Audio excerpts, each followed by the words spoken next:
नमस्कार दोस्तों, आज हम सुनेंगे वो कथा जिसमें आप जान पाएंगे कि तुलसीदास जी की हनुमान जी से मुलाकात किस प्रकार हुई थी। भागीरथी में स्नान करने के बाद तुलसीदास जी ने कठोर तपस्या की। उन्होंने पका हुआ भोजन और फल त्याग दिए और गिरे हुए पत्तों पर जीवन यापन किया। प्रतिदिन प्रातः स्नान के बाद वे श्री राम से प्रार्थना करते थे, हे अयोध्यावासी, हे जानकी के पति, मुझे अपना स्वरूप दिखाइए। स्वयं को शुद्ध करने के लिए वे वन में जाते और अपने पात्र में बचा हुआ जल वृक्षों की जड़ों में डाल देते।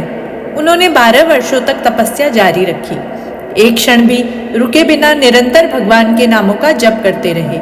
एक दिन जब तुलसीदास जी स्नान के लिए वन में गए तो उन्होंने एक पेड़ की जड़ों में जल डाला। अचानक उन्होंने एक भयानक राक्षस को अपने सामने हाथ जोड़े खड़ा देखा। राक्षस ने तुलसीदास से कहा, मैं तुमसे प्रसन्न हूँ, तुम जो भी वरदान मांगोगे मैं तुम्हें दूंगा। तुलसीदास जी ने आश्चर्यचकित होकर राक्षस से पूछा कि वह कौन है और वह उससे क्यों प्रसन्न है। राक्षस ने उत्तर दिया, मैं एक राक्षस हूँ जो बहुत समय से यहाँ है। मैं वह जल पीता हूँ जो तुम जड़ों में डालते हो। हम राक्षसों को कुएं, तालाब, नदी या समुद्र का पानी पीने की अनुमति नहीं है, इसलिए मुझे बहुत प्यास लगी है। तुमने मुझे इन 12 वर्षों तक जल दिया है। तुम जो भी मांगोगे मैं वह तुम्हें दूंगा। तुलसीदास जी ने भ्रमित मन से सोचा, मैंने श्री राम के प्रत्यक्ष दर्शन की कामना की थी और फलस्वरूप इस प्रेत ने मुझ पर कृपा की है। मैंने एक आम का वृक्ष लगाया और फल के रूप में मुझे कड़वा तोरई मिला। अतः मेरी उत्तम तपस्या के बावजूद यह प्रेत मुझ पर प्रसन्न है। इच्छा पूर्ति करने वाली गाय के स्थान पर एक सूअर प्रकट हुआ। एक सुंदर राजसी हंस के स्थान पर मुझे कौवा दिखाई दिया। ऐसा प्रतीत होता है कि श्री राम से मिलने के स्थान पर यह प्रेत मुझ पर प्रसन्न है। यह ऐसा है जैसे अच्छे लोगों की संगति की आशा करते हुए भी किसी निंदक का सामना हो जाए। दार्शनिक ज्ञान की खोज करते हुए मैं कामुक कथाओं पर ठोकर खा सकता हूँ। राम से मिलने के स्थान पर यह प्रेत मुझ पर प्रसन्न है। यह ऐसा है जैसे कल्प वृक्ष की छाया की हो, परंतु सिंडी के वृक्षों का वन मिल जाए। राम से मिलने के स्थान पर यह प्रेत मुझ पर प्रसन्न है। यह ऐसा है जैसे वैज्ञानिक ज्ञान की इच्छा हो और फिर कोई पाखंडी कथा सुन ली जाए। राम से मिलने के स्थान पर यह प्रेत मुझसे प्रसन्न है। मोतियों की माला, स्फटिकों के ढेर की इच्छा करते हुए भी हे भगवान, मेरे सामने गिरता है। जानकी के पति को देखने की बजाय यह प्रेत मुझ पर प्रसन्न हुआ है। क्षीर सागर को देखने की इच्छा करते हुए मुझे अचानक एक जल का कुंड दिखाई देता है।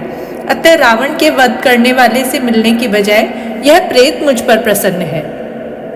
तुलसीदास की बात सुनकर राक्षस बोला, आप अद्भुत चतुर व्यक्ति प्रतीत होते हैं, इसलिए मुझसे मेरे योग्य कोई उपहार मांगिए। संकोच न करें। यदि कोई वस्तु हमारे उद्देश्य की पूर्ति करती है तो उसे कभी भी बड़ा या छोटा नहीं समझना चाहिए। यदि कोई सुहागा का उपयोग करने से इनकार करता है तो सोना पिघलने वाली कढ़ाई में नहीं पिघलेगा। यदि कोई महीन धागे का उपयोग करने से इनकार करता है तो वह फूलों की माला नहीं बुन पाएगा और लोहे की सुई के बिना कोई कोट नहीं सिल पाएगा। किसी को झाड़ू का उपयोग करने से इसलिए इनकार नहीं करना चाहिए क्योंकि वह सिंदूर से बनी होती है। एक बुद्धिमान व्यक्ति अपने उद्देश्य की पूर्ति के लिए सामान्य वस्तुओं का उपयोग करने को तैयार रहता है। तुलसीदास ने राक्षस से कहा, आप कहते हैं कि आप मुझ पर प्रसन्न हो गए हैं। मेरे हृदय में इससे अधिक और कोई इच्छा नहीं है कि आप मुझे श्री राम से मिलवाएं। जैसे ही राक्षस ने राम का नाम सुना, वह पीछे हट गया और बोला, यदि मैं अपने होठों से उनका नाम जपूंगा तो मेरा विनाश हो जाएगा। यदि आप वास्तव में उनसे मिलना चाहते हैं तो मारुति, जो उनके सेवक हैं, स्वयं आपके सामने प्रकट हो सकते हैं। तुलसीदास ने उत्तर दिया, मारुति कहाँ हैं? उन्हें तुरंत मुझे दिखाइए, वे मेरी इच्छा पूर्ण करेंगे।